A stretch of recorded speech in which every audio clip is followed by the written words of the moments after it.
Last time నేను 30 సోనన్న birthday రోజు వచ్చాను. ఆ రోజు నేను చాలా బాధపడుతుండే, చాలా ఇబ్బందిగా ఫీల్ అయ్యేదాన్ని అనమాట. ఎవరు లేరు కదా, మాకు ఎవరు హెల్ప్ చేసే వాళ్ళు లేరు, మాతో మాట్లాడే వాళ్ళు లేరు అన్నట్టుగా నేను మా మమ్మీ ఇద్దరమే ఉంటాము.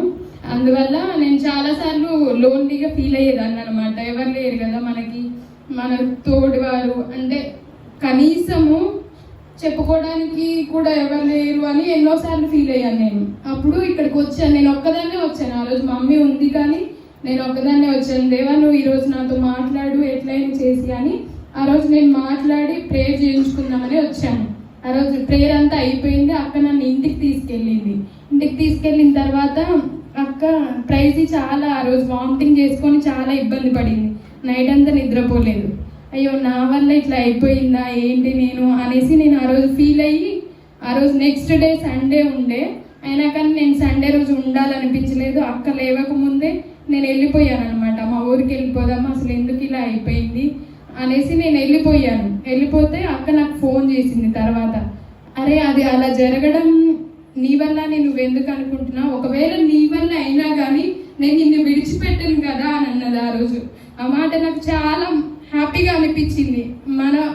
మన గురించి ఎవరికైనా చెడు జరిగితే వాళ్ళు అనుకుంటారు కదా, అరే వీళ్ళ వల్ల చెడు జరిగింది, ఇంకొకసారి వీళ్ళతో మాట్లాడకూడదు అని అనుకుంటారు. కానీ ఆ రోజు అమ్మ చెప్పిన మాట నాకు చాలా హ్యాపీగా అనిపించింది. ఆ రోజు 31st నైట్ నేను ప్రేయర్ చేసుకున్నాను. దేవా ఈ రోజు నువ్వు నాతో ఎట్లయినా మాట్లాడాలి, లేకుంటే నేను చనిపోవడానికి కూడా సిద్ధంగా ఉన్నా, నాకు ఈ జీవితం వద్దు అని అనుకున్నప్పుడు ఆ రోజు నేను ప్రేయర్ చేసుకున్నప్పుడు యెషయా గ్రంథం 60వ అధ్యాయం ద్వారా దేవుడు నాతో మాట్లాడాడు. నీకు నూతన పేరు పెట్టబోచున్నానని చెప్పాడు. ఆ రోజు నీ పక్షంలో నేను మౌనంగా ఉండనా అని నాకు వాగ్దానం ద్వారా దేవుడు మాట్లాడారు. అమ్మగారు కూడా ప్రేయర్ చేశారు. దాని తర్వాత ఈ ఇయర్లో అమ్మగారు చెప్పారు, మేము అసలు చెప్పలేదు, అమ్మ చెప్పారు నేను సిటీకి వెళ్ళిపోతున్నాను, ఇక్కడ నుంచి వెళ్ళిపోతే ఎక్కడికి వెళ్ళిపోతారో ఏంటో, మళ్ళీ మేము కలుస్తామా లేదా అని నేను చాలాసార్లు ఫీల్ అయ్యాను. ఆ రోజు అప్పుడు ప్రేయర్ చేసాం చాలా.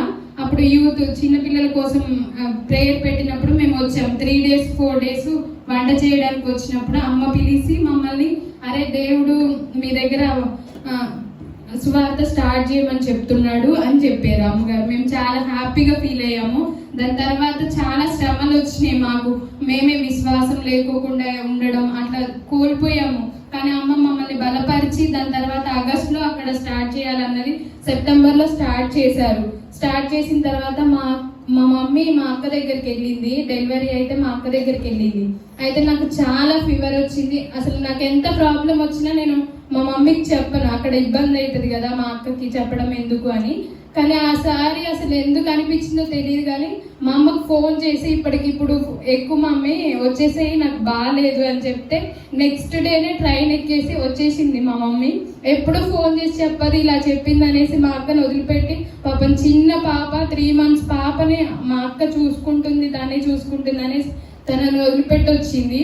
సేవ స్టార్ట్ చేసిన తర్వాత శ్రమలు వస్తాయి, వదిలిపెడతారా అన్నట్టు అడిగారు అమ్మగారు, కానీ వదిలిపెట్టొద్దని అనుకున్నాము, మేము నిర్ణయించుకున్నాము. అప్పుడు మీకోసం మీరు 2 ఇల్లులు ఉన్నాయిరా ఇక్కడ స్టార్ట్ చేసాము, ఎక్కువ మందిని తీసుకురావాలి అని చెప్పినప్పుడు అవును కదా మేము ఇద్దరమే ఉన్నాం, నేను మంజక్క వాళ్ళే ఉన్నాం, అక్కడ ఎవ్వరు లేరు, మేము ప్రయాస పడుతున్నాం కానీ మా శక్తి సరిపోవట్లేదు అక్కడ అని మేము ప్రేయర్ చేసుకున్నాము.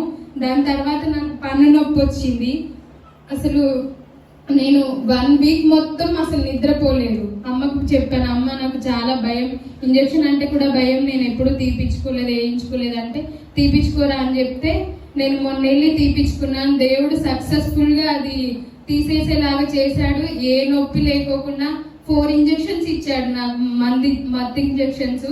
దాని ద్వారా ఏ నొప్పి లేకుండా దేవుడే కాపాడి, డాక్టర్ చాలా ఏడ్చాను నేను ఆ రోజు. కానీ డాక్టర్ ఇట్లా నా దగ్గరకు వచ్చినప్పుడు దేవుడు హస్తం ఇలా వచ్చిందని నేను ఫీల్ అయ్యి ఆ రోజు అలా దేవుడే నన్ను ఇది ఆపరేషన్ చేసి పన్ను తీసేలాగా చేస్తున్నారని అనుకున్నాను.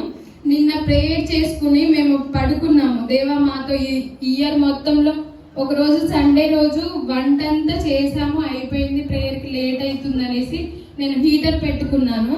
హీటర్ పెట్టుకొని వాటర్ స్విచ్ బంద్ చేయకోకుండా హీటర్ తీసి అది అలాగే వదిలిపెట్టి వెళ్ళాను. లోపల వాటర్ పెట్టుకున్నాను. మళ్ళీ వచ్చి ఆ హీటర్ అలానే పట్టుకున్నాను నేను. కానీ అసలు నాకు ఏం కాలేదు. ఆ స్విచ్ వేసే ఉంటుంది, వాసన వస్తుంది వైర్ అంతా అసలు. కానీ నేను ముట్టుకున్నా కానీ నాకు ఏం కాలేదు. అదే రోజు నేను న్యూస్ చదివాను, హీటర్ పట్టుకొని కొత్తగా పెళ్ళైన ఒక అమ్మాయి చనిపోయిందని. కానీ ఆ రోజు దేవుడు నన్ను ఎంత బాగా కాపాడండి కదా, అసలు ఎవరు కాపాడలేరు, దేవుడే కాపాడాడు కదా అని అమ్మకు కూడా చెప్పాను. దేవుడు అసలు చాలా మిరకలు చేశాడు రా అని చెప్పారు. నిన్న నేను ప్రేయర్ చేసుకున్నప్పుడు, దేవా ఈ ఇయర్ మొత్తం నన్ను కాపాడారు కదా, అసలు నాతో ఏం మాట్లాడాలనుకుంటున్నారు అనేసి నేను ప్రేయర్ చేసుకుని నైట్ పడుకున్నప్పుడు దేవుడు నాకు అమ్మగారు కలలో వచ్చి ఒక ఇట్లానే నిలబడి ఉన్నాను, అమ్మగారు నాకు ఇలా బైబిల్ ఇస్తున్నారు. అసలు నాకు చాలా సంతోషం వేసింది. ఒకసారి అమ్మ చెప్పింది నాకు, అరే నీకు దేవుడు వాక్యాన్ని ఇవ్వబోతున్నాడు రా అని చెప్తే, దేవుడు ఎవ్వరికి చెప్పడరా ఈ మాట నీకు చెప్తున్నాడు అని అంటే నేను చాలా సంతోషించాను. ఇంకొక పాస్టర్ కూడా నాకు అదే మాట చెప్పారు, దేవుడు నువ్వు వేరే వాళ్ళ దగ్గరికి వెళ్తున్నావు కానీ దేవుడు నీ ద్వారా నీతోనే వాక్యం ద్వారా మాట్లాడతాడు, నువ్వు వెతకట్లేదు అని చెప్పాడు. నిన్న మళ్ళీ కన్ఫామ్ గా అమ్మగారి ద్వారా కలలో వచ్చి నాకు బైబిల్ ఇచ్చి చెప్పారనమాట. ఇలా నాకు చాలా మంచిగా అనిపించింది. అంటే దేవుడు కోసం నేను ప్రయాసపడాలి, అందుకే దేవుడు నాకు వాక్యాన్ని బైబిల్ ఇస్తున్నాడు అనేసి నేను అనుకొని ఈరోజు చాలా సంతోషంగా వచ్చాను నేను ఇక్కడికి. దేవుడు నా జీవితంలో చేసిన ప్రతి కార్యం, అందరికీ నా పేరు దీప్తి అనే తెలుసు, నేను కూడా ముస్లిం కుటుంబం నుంచే వచ్చాను, నా పేరు ముబీనా, కానీ ఎవరికి తెలియదు ఇక్కడ నేను దీప్తి అనే తెలుసు. కాబట్టి నేను కూడా ముస్తఫా అన్న లాగా మా ఇల్లు చూపించి దైవజనులకు చూపిస్తే మా ఇంటికి వచ్చారు వాళ్ళు వచ్చి మీ ఇంటికి దేవుడు వెళ్ళమన్నాడు అని చెప్పి ఆ రోజు తారని చూపించి దేవుడి దగ్గరికి వెళ్ళినట్టు మా దగ్గరికి 2 దైవజనులను చూపించి మా ఇంట్లో మేము 5గురం ఉంటామని చెప్పి చూపించి పంపించాడు. కాబట్టి మా పట్ల గొప్ప ప్రణాళిక ఉందని మేము నమ్ముచున్నాం. దేవుడికే వందనాలు.